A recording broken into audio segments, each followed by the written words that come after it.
Hi there, thank you so much for joining me today. This video is going to be all about products that I am willing to splurge on. This is a part 2 to a video I just did a couple weeks back where I talked about products I'm not willing to splurge on. And that was all affordable products that I really enjoyed and liked and didn't feel like I wanted to go out and try more expensive versions of. This is the opposite. These are products that are my favorite and they are expensive and I'm willing to spend the money.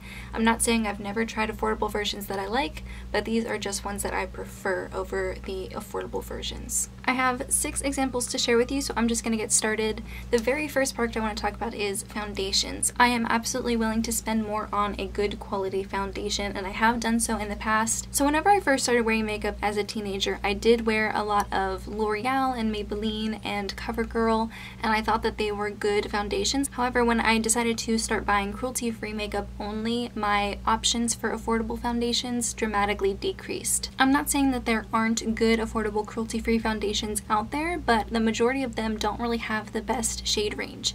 And even though it would be relatively easy for me to go and find a cruelty-free foundation that matches me, I feel like I don't want to start using and recommending foundation products and complexion products that not everybody could go and try because they don't have it in their shade. So I do make an effort to go buy concealers and foundations and other complexion products that have a wide range, and that way I can recommend them to you guys if I do like them. And honestly, the options for cruelty-free affordable foundations with a fantastic shade range, I mean like 50 plus shades, 40 to 50 plus shades, is damn near impossible. Of course, if you do know of a brand that offers cruelty-free and affordable foundations with a really great shade range, let me know. I'd love to come check it out. I do want to try the ColourPop foundation for myself to see if it is worth trying, but in general, I just don't think that there are really any options out there. The next one is kind of a splurgy beauty procedure, and that was the lash lift and tint. I did a whole video about my lash lift and tint experience a couple months back. I'll link that in the cards. I loved getting my lashes lifted and tinted. It was so fancy, and I feel like any mascara worked, and I just feel like I always had a fantastic mascara day, and at the end of the day I'd come home and my lashes would still be upright and perfect, like just the way they look like when I first applied my mascara in the morning.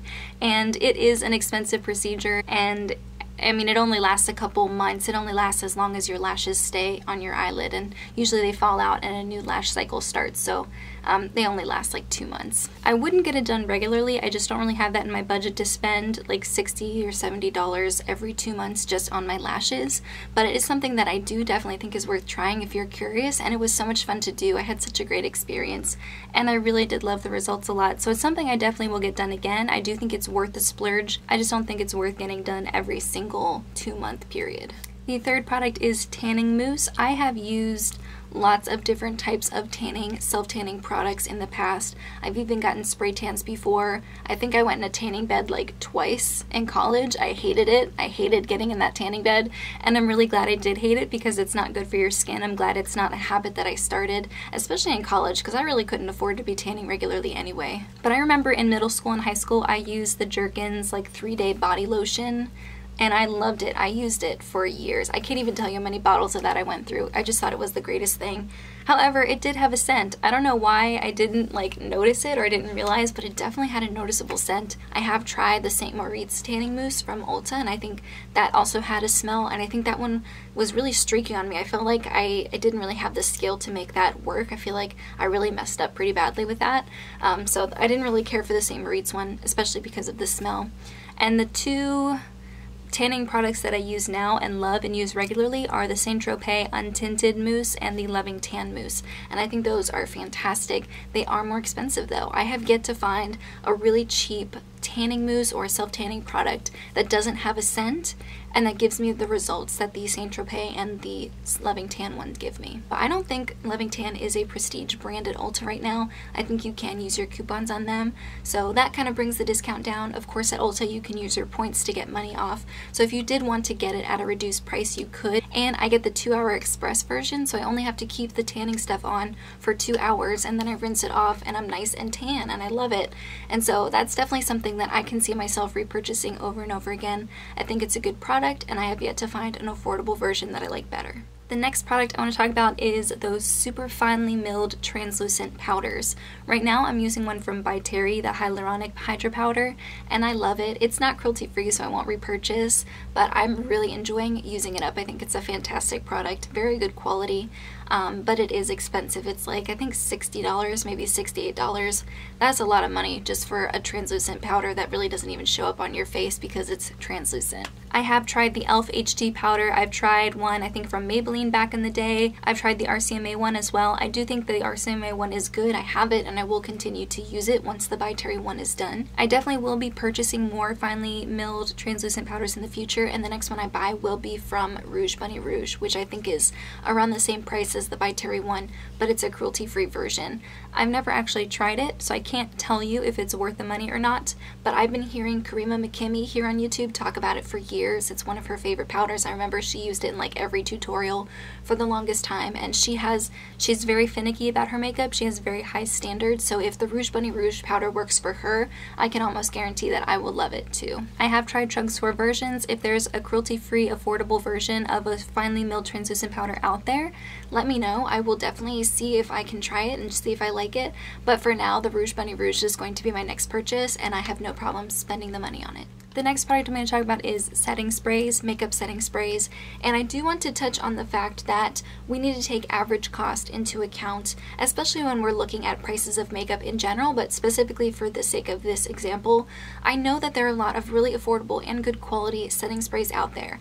I have the Milani one right now. I've used the one from e.l.f. I've used a Maybelline one back in the day, but the ones I've tried have only been like 1 or 2 ounces. So even though they are cheaper, if you were to buy enough to make up for the amount of ounces you get in like the Urban Decay All-Nighter Setting Spray or the Skindinavia sprays, I feel like the price would pretty much round out. I feel like they would be the same. If you were to get 4 ounces worth of like a Milani setting spray, I think it would cost as much, if not more, than the Urban Decay version, which is 4 ounces already. On top of that, I can find really great deals on high-end setting sprays. The Skindinavia one, I just bought an 8-ounce bottle for like $29.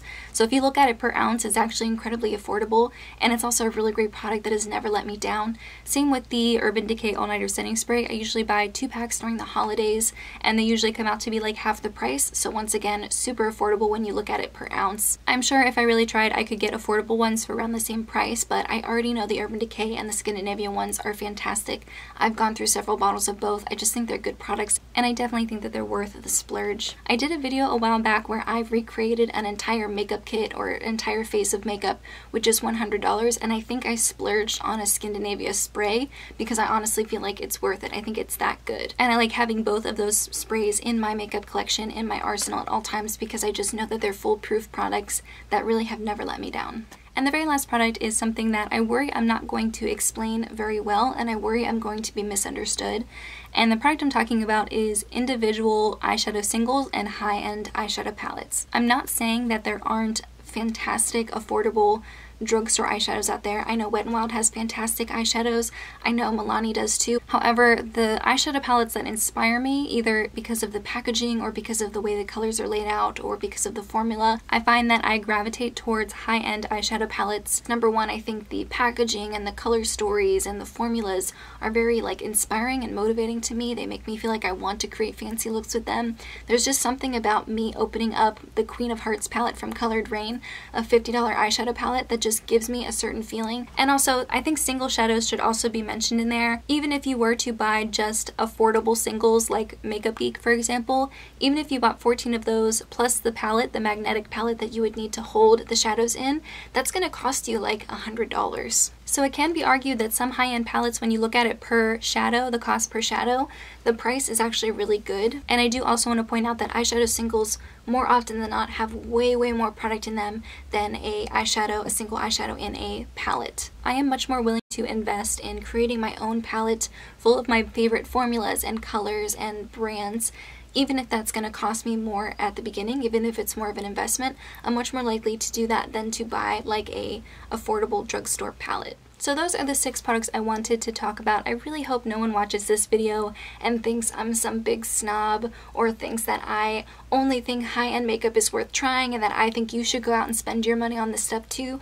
I just wanted to be honest about products that I haven't really found affordable versions that I prefer over high-end, and these are just products that I think are worth the splurge for me personally. We all have different preferences for formulas and type of makeup. We all have different budgets. We're all in different places in our life and we all have different things we want to spend our money on. So please don't take this as like you need to buy this stuff. It's the only stuff that's worth buying. That's not the case at all. I just did a hidden gems at the drugstore video a couple weeks back, and I do have a version of this video where I talk about products that I'm not willing to splurge on, where I prefer the cheaper version or the more affordable version.